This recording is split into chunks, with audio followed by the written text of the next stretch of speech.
Wala eh, nagbago bigla si Vince Dizon. Mayroon na nga sanang nagpo-promote no'n.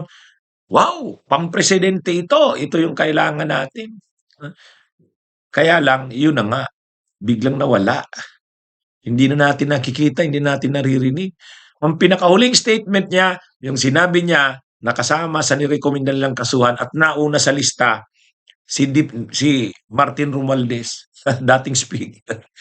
Kaya lang, no, may nag-react agad yung abogado ni Martin Romualdez dun eh. Pero noon, wala na. Hindi natin alam, napagalitan ba si Martin, ay si Vince? Siguro nasa buon, napagalitan, nanahimik. Ngayon, ah, ang lumalabas ng balita, ayaw na daw ni Vince Dizon sa DPWH, lipat na lang daw sa sayang ano. Sig ha? Ano na eh, sayang kay Vince Dizon.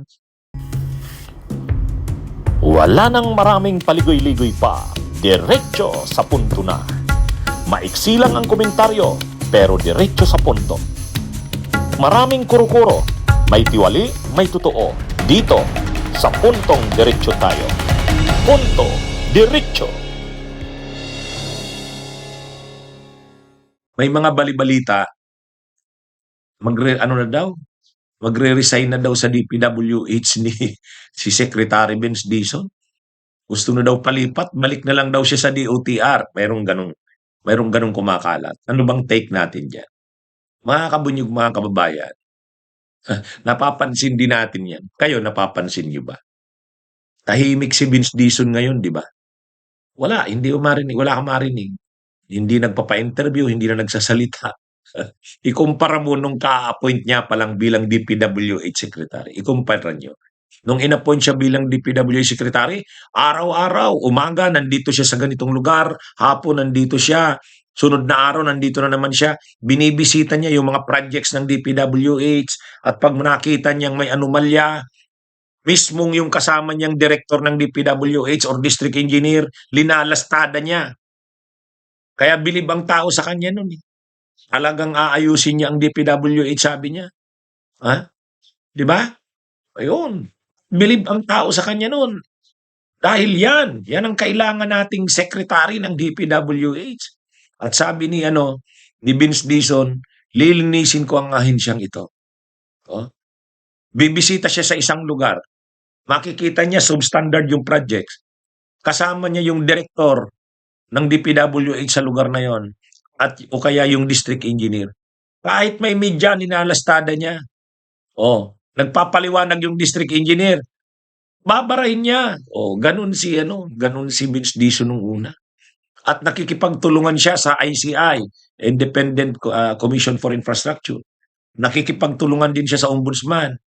Nagpe-press con sila, katabi niya si Chairman Andres Reyes ng ICI at saka si Ombudsman Boying.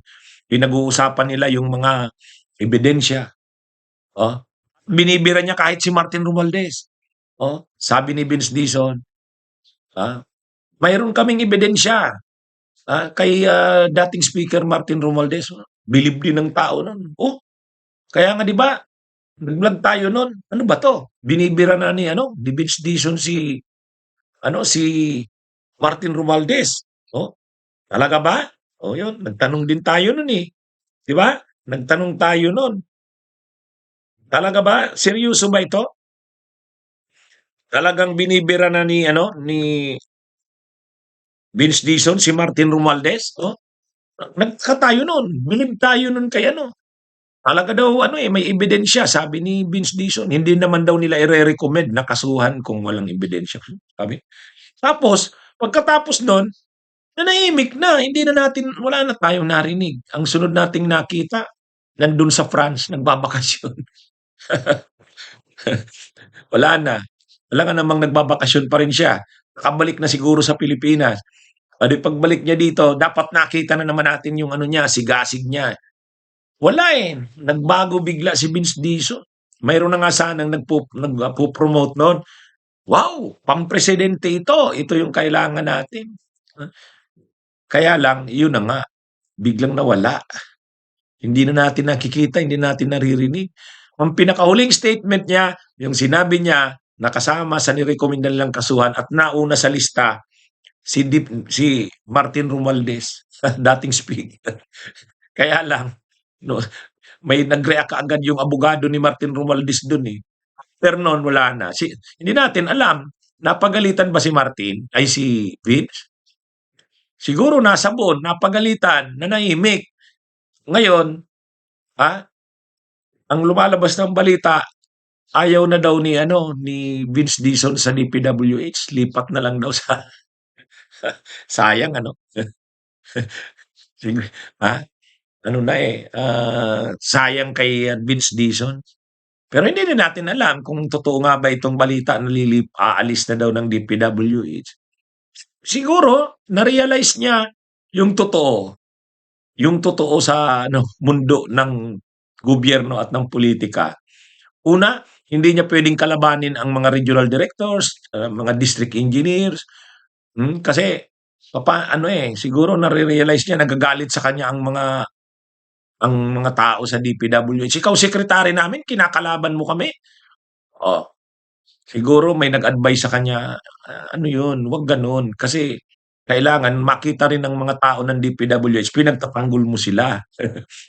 Lahat kalaban niya, eh. Oh, 'di siyempre papaano mo makukuha ang cooperation ng ahensya. Pero gusto sana ng tao sa kanya 'yun, na ibig sabihin lilinisin niya ang ahensya niya. Kaya lang biglang nagpreno, eh. Oh, pangalawa, talagang seryoso siya. Si Martin Romualdez nasa lista ng rerekomendang kasuhan. Nag-press con pa siya niyan. Oh, ta's ngayon wala na. O siguro napagsabihan siya. O, mas mataas na opisyal ng Malacanang sigurado ang nagsabi sa kanya niyan. Medyo renda ka, preno ka. Oh, 'di ba? Tapos siguro marami nang nakakapansin niyan, nahihiya na siguro si Vince Dizon kasi maraming nakakapansin, aalis na lang siya sa DPWH. Ah, wala pa namang confirmation, ito'y bali-balita lang. Ah, Bunyog, bunyog, halikan na kasama ka. Bunyog, kapag buklod ay may pag-asa. Luzon, Visayas, Mindanao, isa ang pananaw. Sa bagong Pilipinas ang bunyog isisigaw. Bunyog.